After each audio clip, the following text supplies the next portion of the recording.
What is the significance of this Spider-Man notebook? Find out by becoming a subscriber to stay tuned for the next Doctor Who retrospective. But for now, let's talk about the Second Doctor. In all my years on YouTube, sometimes I feel I have neglected some eras in Doctor Who history in favour of the Tom Baker era or the David Tennant era. One era in particular I feel I've neglected a lot of is the Patrick Troughton era. Yes, I've done many figure reviews and DVD reviews which have featured this guy over the years. More recently I did a review of The Tomb of the Cybermen, which you can check out when you are done with this video. Shameless plug, I know. However, I feel I just haven't spoken about this guy enough. Now, if you know me, you will know that I like all Doctors in their own way, the second one included. In recent times, I've grown to appreciate the grand performances of the late great Patrick Troughton every time he played the Doctor more and more. It's just a bloody shame that the majority of the Second Doctor era is lost, but I'm grateful for the animations that we've had in the last few years. And that's when I realised Patrick Troughton's Second Doctor is probably the most important out of all of them.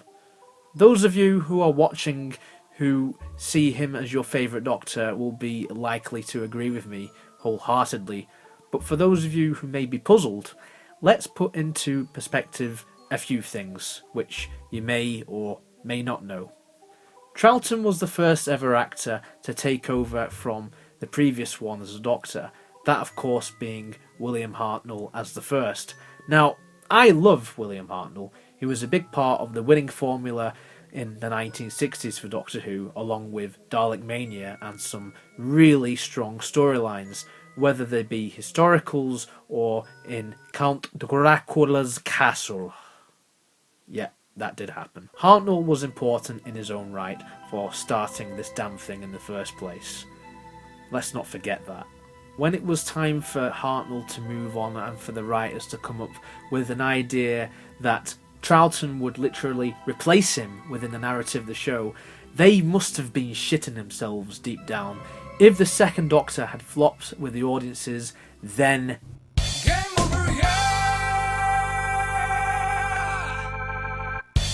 Doctor Who would have been a long and forgotten relic of the past, which no one would have give two shits about today. But, as history dictates, this second incarnation, who was more energetic than his predecessor, proved to be a hit in the late 1960s and still gains new fans today. This is what you call a legacy. Pat Troughton just nailed it, and he made the role his own, as if no one had played this character before him. His incarnation was still intriguing, with little hints being dropped here and there about where it comes from, most notably in his final story, The War Games. The Second Doctor seems more light-hearted on the surface, but underneath it all, he held a dark side. He often acted as a clown, as a ruse to manipulate the enemies which he encountered. You wouldn't think so when you look at him, wearing that bow tie, playing a recorder when in dire situations, and what about that hat? Jesus Christ. This leads to the argument that this incarnation influenced many of the others who followed him. One that comes to mind straight away is Sylvester McCoy as the 7th Doctor.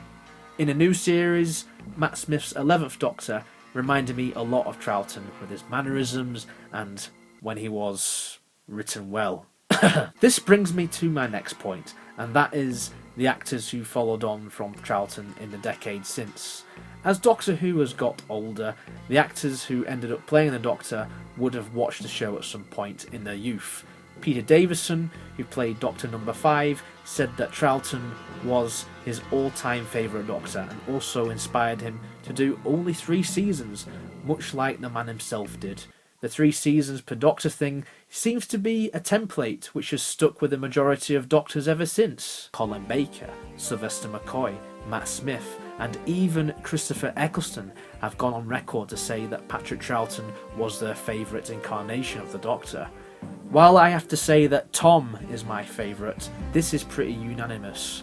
The reason for this is because Patrick proved to millions of naysayers that you can reinvent something which was already a success and you can still do it right.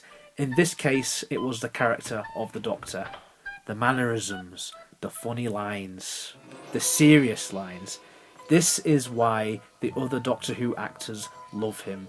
The range that this man had was unbelievable for a time when TV production was hell when you compare it to these days. Not only was he a role model for all the kids at home, but he was for all of those who aspired to be the Doctor one day.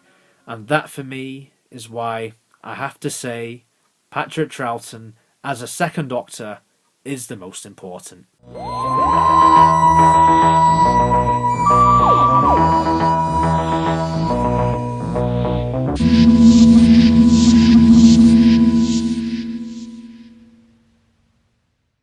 Oh my word!